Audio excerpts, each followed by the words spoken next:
احمد یار خان نعیمی صاحب جال حق ان کی بڑی مشہور و معروف کتاب ہے، جس میں انہوں نے اپنے خیال میں جتنے بھی بریلویوں کے دلائل اور مسائل تھے موٹے موٹے انہوں نے جمع کیے ہیں۔ تو انہوں نے نماز جنازہ میں فاتحہ کی ممانعت ثابت کرنے کے حوالے سے ایک فصل لکھی ہے، تو اس میں وہ لکھتے ہیں امام ترمذی سے نقل کرتے ہوئے کہ ابراہیم بن عثمان ابو شیبہ منکر الحدیث ہے۔ یہ انہوں نے جلد 2 صفحہ 243 پہ جال حق میں جو نسخہ قرآن ہے اس میں لکھا انہوں نے۔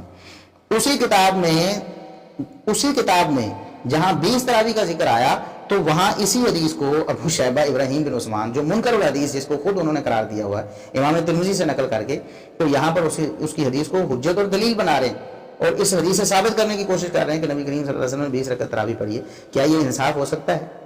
یعنی کیسے آپ کے باٹ ہیں، کیسے آپ کا انصاف ہے اور کیسا آپ کا عدل ہے کہ ایک راوی آپ کے خلاف روایت میں آئے تو منکر الحدیث ہے، آپ کے حق میں روایت میں آئے تو اس کی روایت سے آپ حجت لیں؟ یہ تو انصاف نہیں ہے۔ آپ کو کہنا چاہیے تھا کہ یہ حدیث ضعیف ہے لہٰذا ہم اس سے دلیل نہیں لیتے، کوئی اور حدیث پیش کرتے۔ لہٰذا یہ روایت تو بالکل ضعیف ہے، اور صرف ایک وجہ نہیں ہے اس میں دوسری وجہ بھی ہے ضعف کی۔ اس کی سند میں حکم بن عتیبہ مدلس ہیں اور وہ یہ روایت ان سے بیان کر رہے ہیں، ان کے سماع کی تصریح بھی چاہیے ہوئی۔ اور پہلی جو علت ہے وہ بہت بڑی ہے، کذاب تک کی جرح ہے، سخت ضعیف کی بالاتفاق ضعیف کی جرح تو سب نے کی ہے، اور دوسری یہ تدلیس والی، تو 2 وجہ سے یہ روایت ضعیف ہے۔ اور علماء احناف میں سے بھی کوئی اس کو صحیح نہیں سمجھتا، اس کے باوجود لوگ اس کو پیش کر رہے ہیں آج کے دور میں۔ واللہ عالم کیوں پیش کر رہے ہیں؟ الحمدللہ رب العالمین والصلاة والسلام علی نبینا محمد وعلی آلہ واصحابہ اجمعین ومن تبعہم بإحسان الی یوم الدین، اما بعد۔ محترم مشاہدین، السلام علیکم ورحمۃ اللہ وبرکاتہ۔ رمضان المبارک کا مہینہ سعودی عرب میں شروع ہو چکا ہے، یہاں 30 شعبان مکمل ہو چکی ہے۔ میرے بھائی اور دوستو، رمضان کے مبارک مہینے میں ہمیں نیکیوں میں سبقت کرنی چاہیے۔ نیکیوں میں تو ہر مہینے میں سبقت کرنی چاہیے، لیکن یہ بڑا مبارک مہینہ ہے، خیر و برکت والا مہینہ ہے، اس میں خصوصی طور سے نیکیوں میں آگے بڑھنا چاہیے۔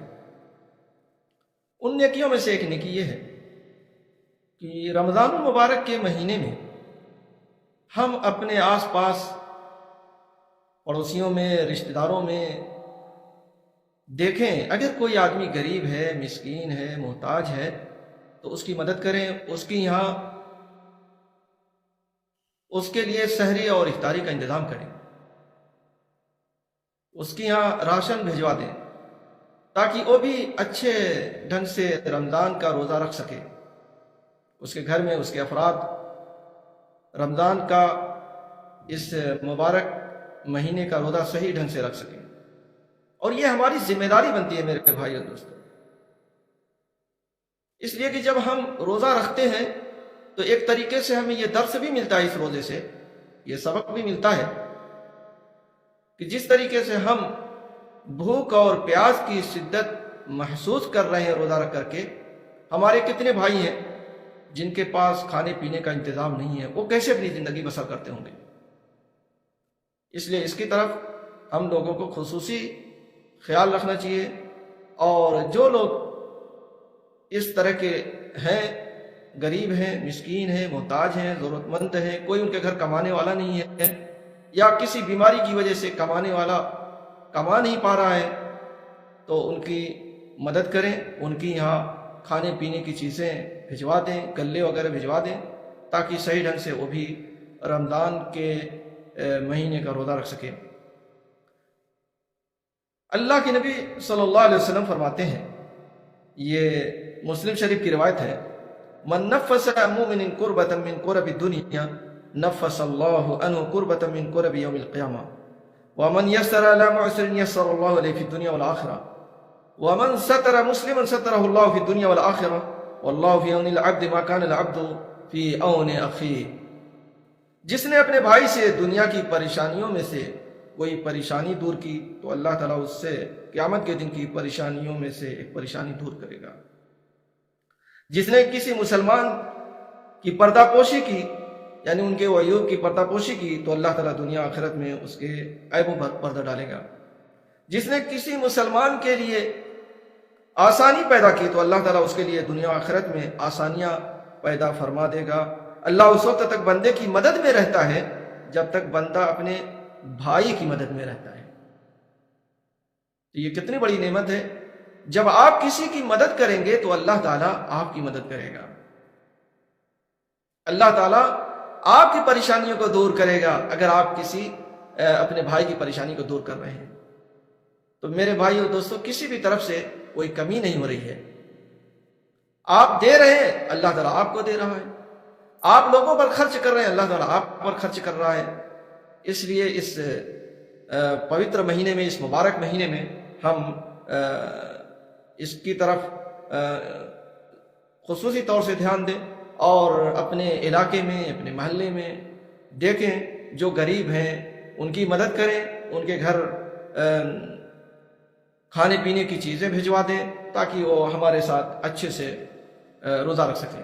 ایک دوسری بات جس کو میں کہہ کر کے اپنی بات ختم کرنا چاہتا ہوں وہ یہ ہے کہ اس مبارک مہینے میں ہم اپنے اندر تبدیلی لائیں، جو گناہ کے کام ہو گئے ہیں اس پر روئیں، گڑ گڑائیں اللہ تعالیٰ سے اور عزم مصمم کریں کہ اب یہ سب چیزیں نہیں ہوں گی۔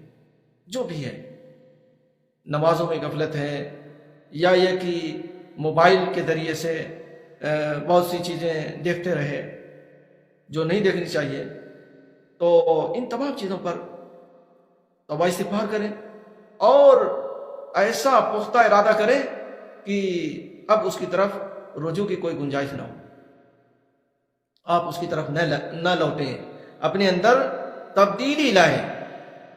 اور رمضان کے روزوں کا یہی مقصد بھی ہے، اللہ تعالیٰ نے اسی لیے فرض کیا ہے تاکہ ہمارے اندر تقوی آ جائے، اللہ کا خوف اور اللہ کا ڈر آ جائے۔ تو میرے بھائی اور دوستو، اپنے اندر تبدیلی لائیں اور اللہ سے ڈرنے والے ہو جائیں، اور یہ تبدیلی صرف رمضان میں نہ ہو بلکہ رمضان کے بعد بھی رہے، ہمیشہ ہمیشہ کے لیے رہے، جب تک ہیں تب تک کے لیے رہے۔ اسی لیے بعض سلف سے آتا ہے، وہ کہتے ہیں کہ ایسے لوگ بہت برے ہیں جو صرف اللہ تعالیٰ کو رمضان میں پہچانتے ہیں، رمضان کا مہینہ آیا نماز پڑھنا شروع کر دیے، قرآن پڑھنا شروع کر دیے، رمضان گیا نماز چھوڑ دیے، قرآن چھوڑ دیے۔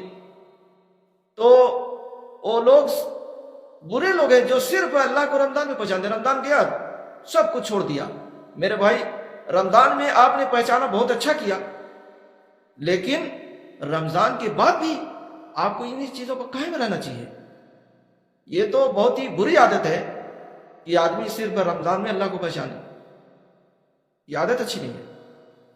اس عادت کو سدھارنے کی ضرورت ہے کہ آپ نماز صرف رمضان میں پڑھیں۔ آپ دیکھ لیں مسجدیں رمضان میں بھر جاتی ہیں، لیکن جیسے ہی رمضان ختم ہوا لوگ مسجدوں میں آنا بند کر دیتے ہیں۔